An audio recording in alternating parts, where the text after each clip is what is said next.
کئی جنگوں میں انہیں فتوحات ہوئی. اس کے بعد روم مجبور ہوا ان کے ساتھ صلح کرنے پہ. اس صلح میں بھی یعنی کچھ مورخین نے لکھا ہے کہ سلطان طغرل نے شرط پہ صلح کی تھی کہ وہ قسطنطینیہ میں ایک مسجد قائم کریں گے رومی. جو قسطنطینیہ آپ کو پتا ہے کہ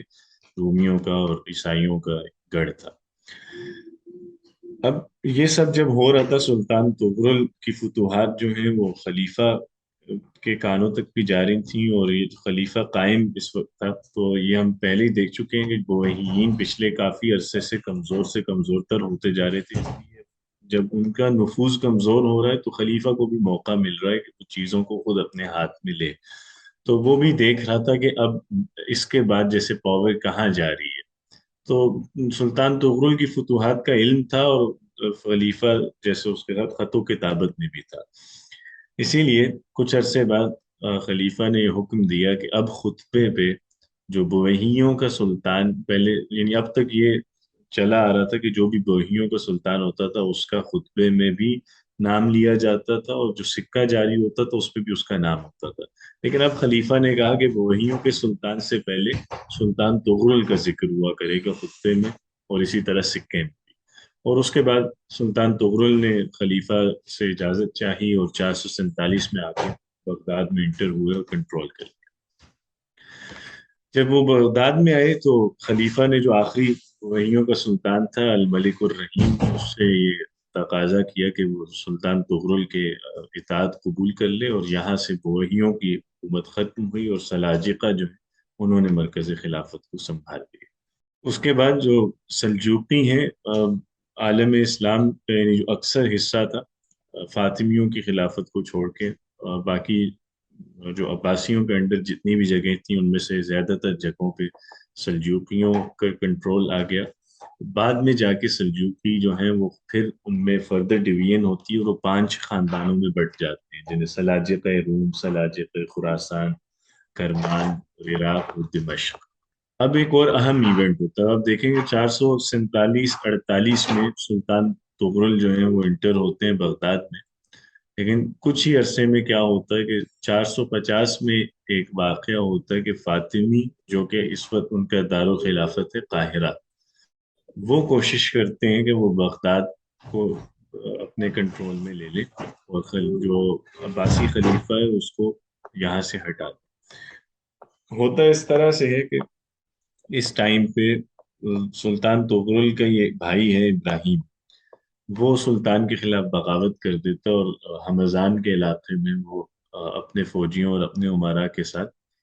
اپنی سلطنت کا جیسے اعلان کرتا اور سلطان کو طغرل پہ خروج کرتا ہے. جب یہ پتہ چلتا ہے تو طغرل بغداد سے نکلتا اور اپنے بھائی کے مقابلے کے لیے وہاں جاتا ہے. تو بغداد اس وقت جیسے سلطان سے خالی ہے. موقع بھانپتے ہوئے اس وقت ایک مملوک یعنی جو غلام ہوتا ہے وہاں جسے بساسیری کہتے تھے وہ خروج کر دیتا اپنے لوگوں کے ساتھ خلیفہ پہ اور مسلمانوں پہ. اور جو عباسی خلیفہ ہے اس کو وہاں سے محل سے لے جاتے ہیں اور اس کو ایک جزیرہ ہوتا ہے وہاں پہ قید کر دیتے ہیں. اور اس کے بعد ممبروں پہ اعلان ہوتا ہے کہ اب سے یہاں جو خلیفہ فاطمی خلیفہ ہے وہی خلیفہ ہے بغداد کا بھی اور عباسی خلافت جو ہے وہ ختم ہو گئی. خیر لیکن سلطان طغرل جو ہیں وہ اپنے بھائی کے سے جب یعنی وہاں معاملات کر لیتے ہیں اور ان کی صلح ہو جاتی ہے تو اس کے بعد 451 میں واپس وہ آتے ہیں بغداد اور بساسیری سے وہ مقابلہ کرتے ہیں اور ایونچولی اس کو قتل کر کے خلیفہ کو چھڑوا کے واپس لے آتے ہیں بغداد ہی میں. تو یوں جو یہ ایک یعنی کوشش تھی کہ بغداد میں بھی فاطمی خلافت آ جائے اس کا خاتمہ ہو جاتا. اس کے بعد اب یہ ایک بہت اہم ایونٹ ہے ہماری ہسٹری کا. اور مطلب یہ جیسے آپ کہہ لیں کہ ایک تو یہ فتح قسطنطینیہ کے لیے بھی بیس بنا اور اس کے علاوہ جو بعد میں صلیبی حملے ہوئے ہیں کروسیڈز کے لیے بھی جو ایک بیسک وجہ تھی وہ یہ جنگ ہوئی رومیوں میں اور مسلمانوں میں. یہ بہت ایک اہم واقعہ ہے. ہمارے پاس ٹائم ہے ابھی تھوڑا مطلب ہم ہاں بس یہ تھوڑا سا مکمل کر لیں نا پھر یہ اب منگولوں والا وہ رہ جائے گا. پھر اگلی دفعہ دیکھیں گے. اور صلیبی حملے بھی میرا خیال ہے وہ بھی اگلی دفعہ کریں گے ٹائم کم. بس یہ ذرا مکمل کر لیتے ہیں اس کو. ٹھیک ہے جی. یہ جنگ ہے جیسے معرکہ ملازکر کہتے ہیں، 463 میں ہوئی. اس وقت سلطان طغرل کی وفات ہو چکی تھی، اور طغرل کی وفات کے بعد ان کا بھتیجا تھا سلطان الپرسلان، جو سلجوقیوں کا سب سے مضبوط سلطان گزرا اور بہت مشہور ہے، مطلب اسے ہر جگہ شہرت حاصل ہے الپرسلان کو. اس کے دور میں یہ جنگ ہوتی ہے، اور ہوتا یہ ہے کہ روم، جنہیں ہم نے جو یہاں کے روم ہے مشرق کے، جنہیں بیزنطی بھی کہا جاتا ہے، تو وہ جیسے طے کرتے ہیں، چونکہ اس سے پہلے جب سے سلطان طغرل آئے تھے، انہوں نے بہت سارے چھوٹے چھوٹے علاقے روم سے لے لیے تھے، اور بہت عرصے بعد جیسے رومیوں کو دوبارہ مسلمانوں کی طرف سے کوئی پریشانی لاحق ہوئی تھی، وگرنہ پچھلے 100 200 سال وہ آرام سے رہے، بلکہ وہ مسلمانوں کو تنگ کرتے رہے اور ان سے مختلف جگہیں واپس انہوں نے لی. لیکن یہ اب واحد ٹائم تھا کہ سلطان طغرل کی آنے کی وجہ سے جو رومی تھے اب پریشان تھے. تو ایونچولی جو ان کا امپیرر تھا، اس نے یہ طے کیا کہ اب ایک بڑی جنگ لڑی جائے، اور اس نے اپنی تمام فوج اکٹھی کی، جس میں تقریباً 2 لاکھ کے قریب یعنی اس میں فوج تھی اس کی. اس میں اس نے اپنے علاوہ بیزنطی فوج تو تھی ہی، اس نے یورپ سے بھی مدد مانگی، اور وہاں سے بھی کئی لوگ شامل ہوئے. اس نے ایک جیسے چاہا کہ ایک بڑی جنگ لڑی جائے، جس کے بعد مسلمانوں کو اس خطے سے ہی نکال دیا جائے. ایک اس کا جیسے پہلا مقصد تو یہ تھا کہ سلجوکیوں کی جو بڑھتی ہوئی ہے طاقت، اس کو روکا جائے، اور دوسرا جب سلجوقی ہی اس وقت بغداد کو بچا رہے ہیں اور وہی ایک طرح سے خلافت کو قائم رکھے ہوئے ہیں، تو جب سلجوقی باقی نہیں رہیں گے تو اس کا مطلب ہے خلافت عباسیہ بھی باقی نہیں رہے گی، اور مسلمانوں کے جتنے بھی علاقے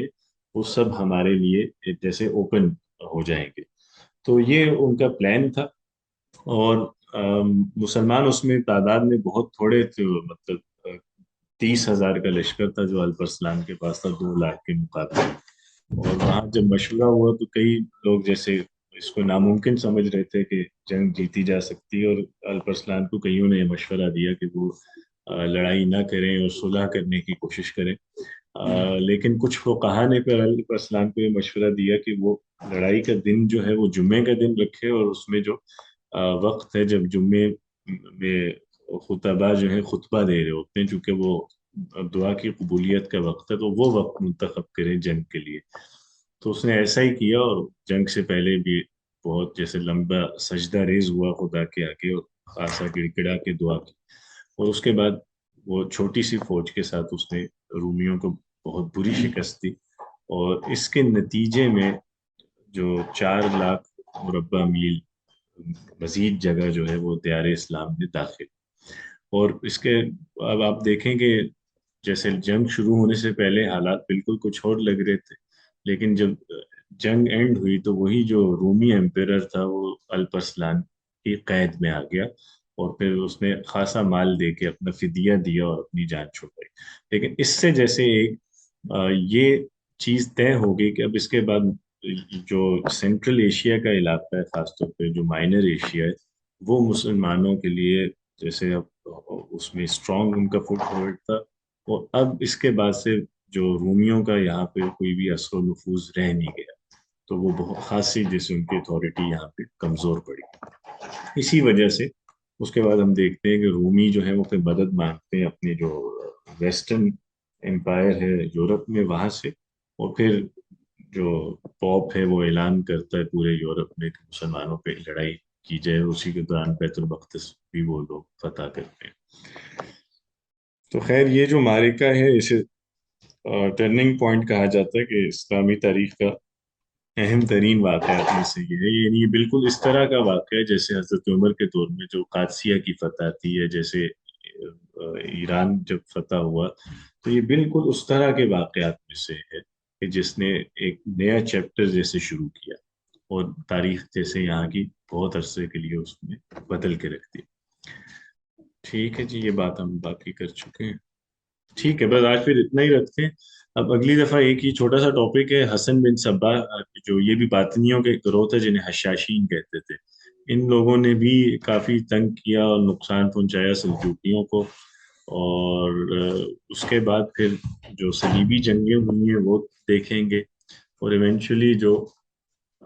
خوارزم شاہ کی